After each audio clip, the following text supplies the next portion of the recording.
Ces derniers jours, il y a eu l'interception d'un drone américain par l'armée russe et l'annonce aussi, concomitamment par les autorités françaises, de la prise en compte du risque d'attentat terroriste par drone. Ça sera pour les JO de 2024 à Paris. C'est donc dans ce contexte qu'est publié enfin en France un livre captivant intitulé « La guerre des drones ». Et pour représenter Seth Frantzman, qui est l'auteur, j'ai demandé à son directeur littéraire, Pierre Jovanovic, de nous rejoindre. Bonjour Pierre. Bonjour Martial, merci à vous. Merci cette guerre des drones, l'incroyable révolution technologique. Avant d'évoquer ce nouvel art de la guerre qui va bouleverser, on va le voir avec vous, les équilibres géopolitiques, qui est ce Seth Frantzman et pourquoi éditer ce livre d'ailleurs ? Alors, Seth Frantzman est un journaliste, il travaille au Jerusalem Post, entre autres, et puis il est correspondant pour plusieurs journaux américains, et il couvre même en ce moment même tout ce qui se passe aussi bien en Palestine, en Israël, ainsi qu'au Moyen-Orient. Donc c'est vraiment quelqu'un qui est constamment sur le terrain. Et précisons que manifestement ce livre a eu un impact phénoménal parce qu'il est préfacé, on va dire, par l'ancien directeur de la CIA. C'est pas rien. Le général Petraeus, qui est l'ancien commandant en Irak, commandant de la coalition des forces en Afghanistan, mais qui est aussi et surtout l'ex-directeur général de la CIA. C'est une indication quand même. C'est une sérieuse indication. Là, on est dans un Gérard de Villiers, on va dire ça comme ça. Bon. Alors pourquoi l'éditer? Vous n'êtes pas agent de la CIA. Pourquoi l'éditer? Pour une raison très simple, c'est que d'abord j'ai découvert lors d'un reportage en Turquie il y a 3 ans, 4 ans, que le grand chiffre d'affaires de la Turquie, effectivement, provenait de ces drones. Et que même, par exemple, la Serbie qui a acheté des drones à la Turquie. Et que la guerre en Azerbaïdjan, en fait, a été remportée, contre les Arméniens, a été remportée grâce aux drones. C'est-à-dire qu'en fait, il y avait deux méthodes de guerre. C'est-à-dire l'ancienne, on amène les chars, etc., puis on tire à volonté. Et de l'autre côté, en fait, on utilise des drones, on regarde où arrivent les chars, et puis on lâche les bombes, et l'affaire était terminée. La guerre était terminée. La guerre était perdue. Et c'est ce qu'on a d'ailleurs observé. Rappelez-vous, avec les débuts de la guerre en Ukraine, les Russes étaient persuadés qu'ils allaient effectivement aller sur Kiev en l'espace de quelques semaines. Et l'utilisation des drones, parce que n'oubliez pas, l'Ukraine avait acheté tous ces drones avant le déclenchement de la guerre. Donc ils avaient déjà plusieurs centaines de drones à disposition, et qui plus est, avec l'aide des Américains, des satellites américains et des autres drones, qui coûtent plusieurs dizaines, voire centaines de millions de dollars, les Ukrainiens avaient un avantage phénoménal, et il a fallu du temps aux Russes pour vraiment réagir à ça. Ils ont réagi vraiment trop tard. Et la preuve, c'est qu'ils ont acheté des drones aux Iraniens. Et pour l'anecdote, les drones iraniens sont quasiment abattus à 80% par les Ukrainiens. Et vous savez ce qu'ils mettent comme moteur dans ces drones, les Iraniens? Parce que il y a le blocus économique et que c'est technologique. Et donc, ils mettent des moteurs de mobylettes. Donc, ceci explique pourquoi ils sont si lents. Vous voyez, donc là, il y a un problème technologique, il y a un retard technologique des Russes par rapport aux Ukrainiens, qui eux-mêmes, bien entendu, en fait, sont aidés par les Américains. Donc là, on voit. Et ce matin même, j'ai vu que les Russes ont envoyé des drones pour détruire une usine de fabrication de drones en Ukraine.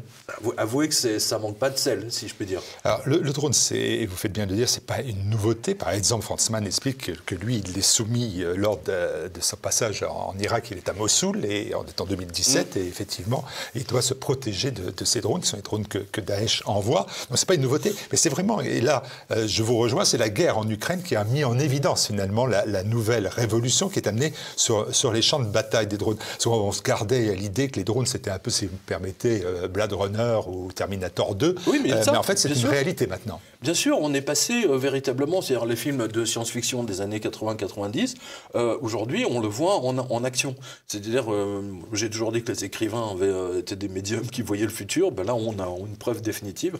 Et vous savez, ce qui est intéressant, si vous voulez, c'est que on voit la même progression alors, avec les drones, c'est assez fascinant, parce que en l'espace de 10 ans, 15 ans, On a observé la même évolution technologique que celle qu'on a observée on va dire, en l'espace de 40 ans dans l'informatique. C'est-à-dire les gros Boeing, les Predators, les drones Predators, c'est les gros IBM, vous savez, qui tiennent dans une armoire normande, et la micro-informatique qui est arrivée avec les premiers Apple, les premiers IBM PC, c'est les drones turcs. Voilà.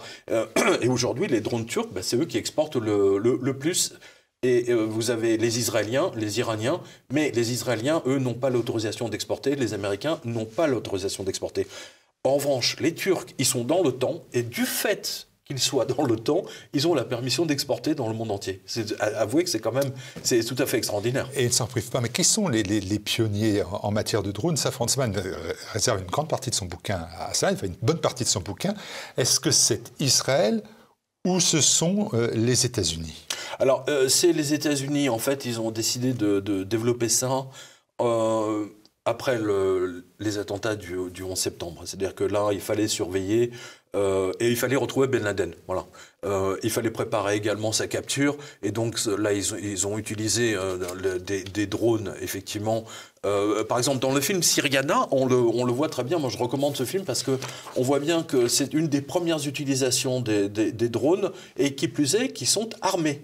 Voilà, parce qu'il y avait une grande différence, si vous voulez, entre les premiers drones qui, eux, n'étaient pas armés. Voilà, c'était vraiment du renseignement. On suit, etc. On suit à la trace. Et la grande innovation, c'est-à-dire, effectivement, des drones qui sont maintenant armés et qui sont quasiment autonomes. C'est ça qui est... Et ça révolutionne totalement le champ de bataille. On le voit en Ukraine. Je veux dire, les Russes sont très, très embêtés avec ça. Voilà, puisque les Ukrainiens utilisent des petits drones à 80 € et ils abattent des chars à 2 millions d'euros ou des navires à 20 ou 30 millions d'euros. Alors, pour bien visualiser l'utilisation des drones par les États-Unis, ou plus peut-être particulièrement par la CIA, on peut quand même peut-être rappeler 2 faits historiques d'utilisation des drones par les Américains. C'est cette technologie qui sert à retrouver officiellement Osama Ben Laden et pour tuer à grande distance le commandant Qassem Soleimani, qui est le légendaire commandant des gardiens de la révolution iranienne. Est-ce que c'est vraiment 2 actes fondateurs, finalement, de l'utilisation agressive des drones? Agressive, entre guillemets. Alors, c'est l'assassinat du commandant iranien, effectivement, c'est l'acte... Alors, en plus, ça s'est passé sous l'administration Trump. Et Trump a considéré ça, les Américains ont considéré ça comme une grande victoire, c'est-à-dire de réussir à cibler si précisément et sans faire de dégâts, si je puis dire, autour. Bon, ce qui n'est pas vrai, parce que les Américains ont quand même fait des sacrés dégâts. On a le souvenir, si vous voulez, il y avait un convoi de mariage, alors de mémoire, je crois que c'était en Afghanistan, un convoi de mariage qu'ils ont pris pour un convoi militaire, et il y a eu, je ne sais plus, je crois 30 personnes de mortes et je ne sais plus combien de blessés. Ça a été absolument terrible. Mais effectivement, ce sont les actes fondateurs c'est quand la science-fiction a rejoint la réalité. Alors, je vais vous donner quelques informations. Alors, par exemple, le Reaper coûte 32 millions de General Dynamics, 32 millions de dollars. Voilà. Et le drone iranien que les Russes achètent, ça va pas chercher très très loin, c'est du genre 200-300 €. Vous voyez. Mais malgré tout, le problème que ça pose, c'est-à-dire que même que les Russes utilisent des drones iraniens qui sont pas terribles au niveau technologique, le fait d'en envoyer 10, 15, 20 d'un seul coup, ça pose un problème à la défense aérienne, parce que là, il y a trop de monde qui arrive en même temps. Vous voyez, c'est ça le truc. Et n'oubliez pas, en fait, à la base, maintenant, aujourd'hui, en fait, c'est une guerre comptable.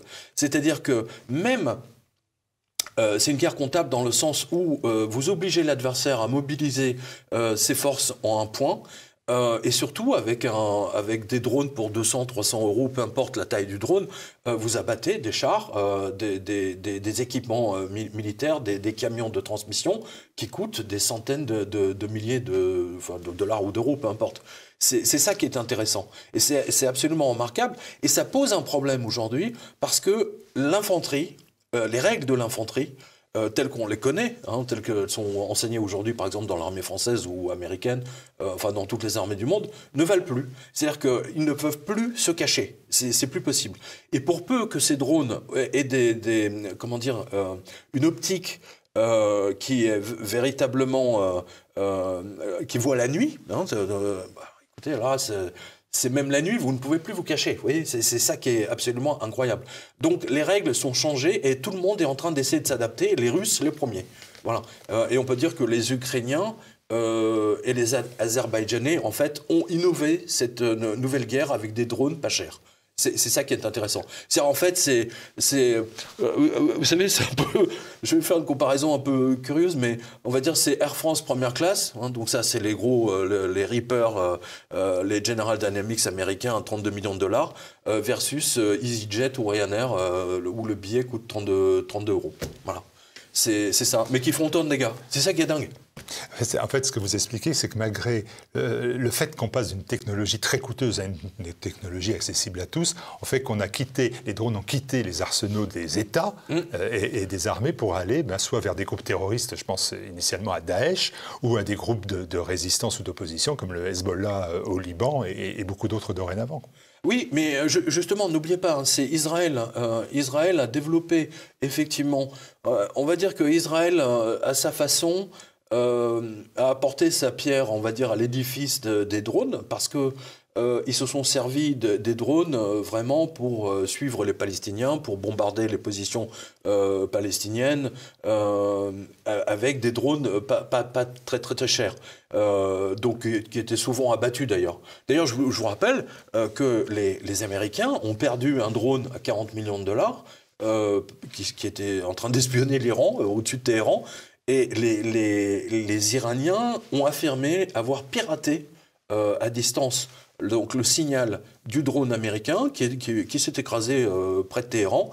Et aujourd'hui, les Américains sont extrêmement embêtés parce que les Iraniens sont en train de récupérer toute la technologie de ce drone qui leur a coûté des millions et des millions. Autre notion aussi évidente, c'est que celui qui était le harceleur, l'observant ou l'attaquant avec ces drones aujourd'hui, eh bien, c'est souvent inversé. Par exemple, Franzmann explique que quand il est à Mossoul, eh bien, il se protège des drones de Daesh, alors que bien évidemment, l'armée irakienne, aidée par l'Occident, devait, comment dire, être dans le rôle d'observation et d'attaque contre Daesh. Et en fait, ils sont obligés de se protéger des drones que Daesh envoie. Ah mais tout à fait. Alors, vous savez, alors justement, c'est un point très intéressant parce qu'en fait, vous avez deux types de drones. Vous avez les drones, si je peux dire, avec des ailes, et puis vous avez les drones avec des hélices. C'est-à-dire que vous avez 2 ou 4 hélices. Donc la façon hélicoptère. Mais aujourd'hui, par exemple, en Ukraine, c'est surtout ces drones-là. En revanche, les Américains utilisent majoritairement en Afghanistan, en Iran, etc., leurs Predators, les General Dynamics, qui peuvent rester quasiment 30-35 heures en l'air, est toujours en train de surveiller véritablement la totalité de la zone. Alors, je vous donne une indication. Par exemple, sur le tout ce qui est General Dynamics, les Américains ont mis au point un nouveau système d'observation, c'est-à-dire qu'en fait, ils ont réussi à amalgamer dans une sphère 1000 caméras de téléphone portable. C'est-à-dire que vous prenez des téléphones portables du commerce, vous prenez leur caméra, qui est une technologie que Nokia avait inventée notamment pour le N9 de mémoire. Et en fait, ils ont mis l'équivalent de 1000 caméras ensemble. Et cette nouvelle caméra vous donne une définition, écoutez bien, de quasiment 2 milliards de pixels. Ce qui veut dire qu'en fait, ils sont capables en fait, de surveiller en temps réel et de zoomer véritablement juste sur un point avec les caméras, avec une observation précise de quasiment un demi-mètre, ce qui est absolument colossal. C'est même complètement fou quand vous réfléchissez. Qui dit aussi drone à bas coût, c'est aussi la multiplication des pays qui commercialisent finalement ces drones. Vous avez parlé de la Turquie. qui associe son influence grâce aux drones de combat de type Bayraktar ou aussi même des porte-drones. Le Bayraktar, c'est pour ça que je vais laisser le dire, parce que je sentais bien que j'allais me planter. Le fameux TB2. Voilà. Ou le TZC Anadolu, qui est le premier porte-drone, lui, au monde, que la Turquie a initié. Mais il y a d'autres pays comme la Chine, Taïwan, vous avez parlé de l'Iran. Il y a donc des pays Chinois, émergents de drones. Oui, j'ai une petite liste. Enfin, ils ne sont pas très nombreux. Il y a le Cake Wing Long 2. De Chengdu. Alors, il coûte quand même 2 millions de dollars, mais il fait quasiment les mêmes opérations que le MQ-9 Reaper à 32 millions de dollars des Américains. Vous voyez, on retrouve toujours le côté, le prix chinois pas cher versus... technologie piquée aux autres. Voilà, exactement. C'est comme dans les téléphones, hein, c'est tout à fait étonnant d'ailleurs. Voilà. Et je vais revenir simplement, si vous voulez, sur... comment dire sur les Reapers, hein, sur les grands drones qui servent aujourd'hui à la CIA pour toutes les opérations de bombardement, notamment contre le général iranien. En fait, tout ça vient de l'avion U-2. Je ne sais pas si vous vous souvenez de ça. Il y a un avion qui avait été abattu dans les années 60 par les Russes. C'était un avion d'observation à très très haute altitude, mais ils avaient réussi à l'abattre. Et ils avaient capturé le pilote. Alors il s'appelait Gary Powers de mémoire. Et en fait, c'est ça qui a posé un problème à la CIA, c'est-à-dire en fait de mettre un avion littéralement en l'air sans pilote. C'est-à-dire que ne plus risquer aucun pilote. Et à partir de ce moment-là, du moment qu'il n'y avait plus le pilote et plus le siège éjectable qui va avec, déjà, on enlève 1 tonne.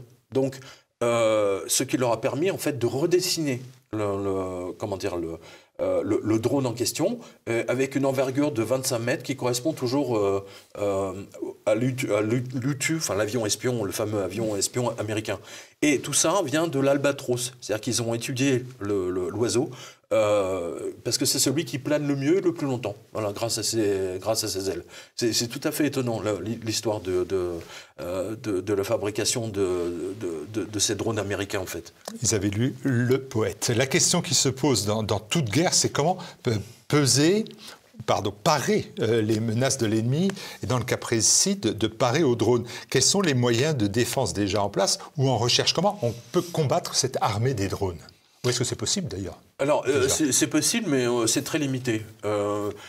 Les Américains et les Anglais, enfin surtout les Américains, ont mis au point un pistolet électromagnétique, on va dire, qui capte le signal qui est envoyé par le drone. Alors effectivement, il faut le dire. Alors déjà, pour s'en servir, il faut voir le drone, ce qui n'est pas évident, pour peu qu'il y ait des nuages ou des choses comme ça.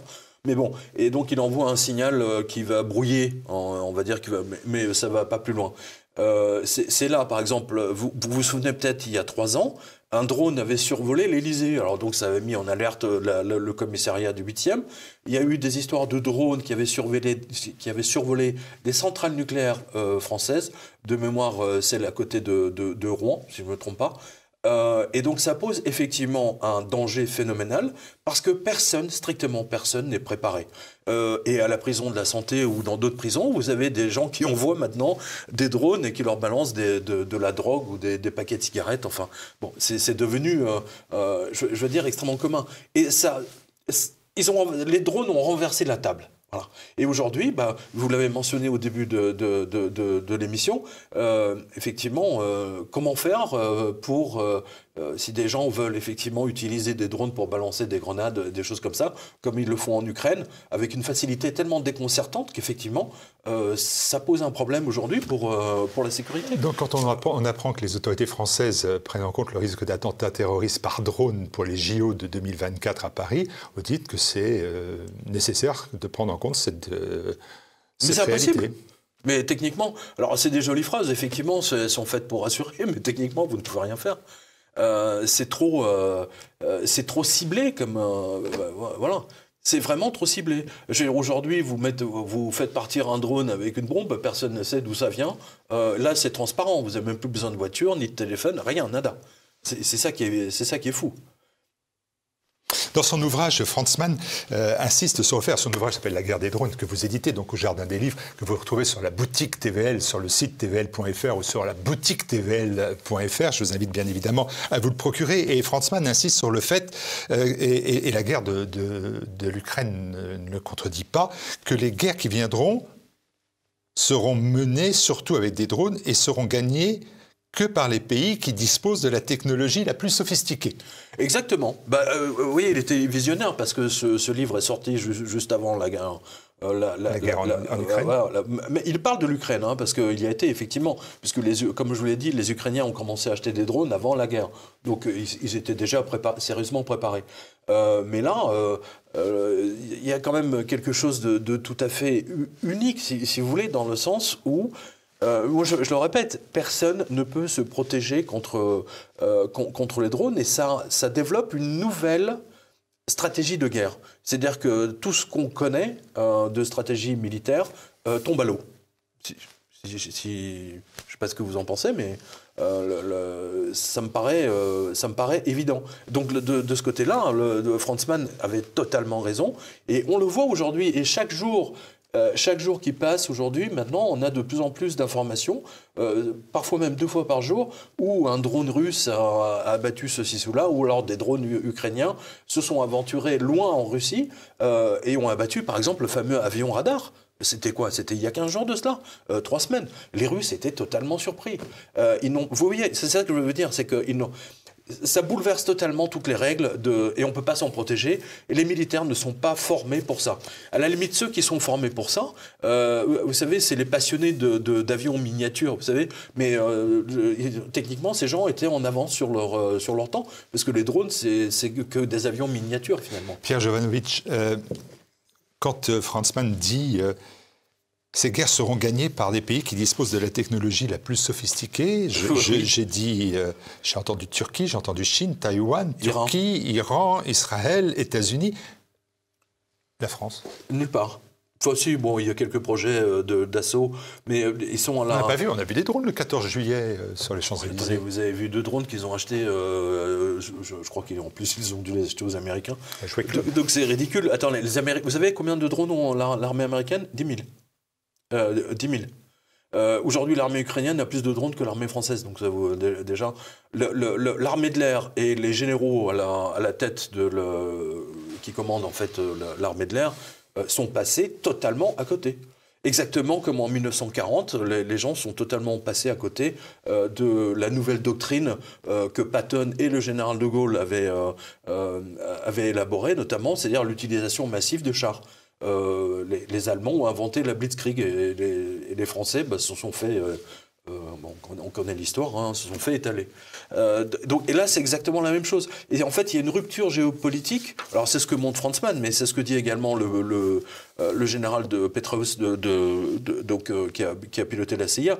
C'est-à-dire qu'en fait, ce sont les pays qui développent, qui ont une industrie du drone, qui vont récupérer en fait la mise. Ça va être les nouvelles superpuissances. Et c'est là où ça devient intéressant. C'est-à-dire qu'en fait, la Turquie s'est mise au rang des États-Unis, de la Chine et d'Israël. Enfin, Israël ne compte pas vraiment parce qu'ils n'ont pas le droit d'exporter, ils ne le veulent pas. Ils préfèrent exporter leur logiciel espion pour espionner les téléphones de Macron et d'autres chefs d'État. Oui. C'est un vrai souci, mais c'est un vrai souci pour la France et on est passé à côté. Voilà, on est en 1940 à nouveau. Alors, je vais être. C'est ce que dit Franz Mann, mais c'est ce que disent aussi. Si c'est pas la France, c'est l'Europe, alors non.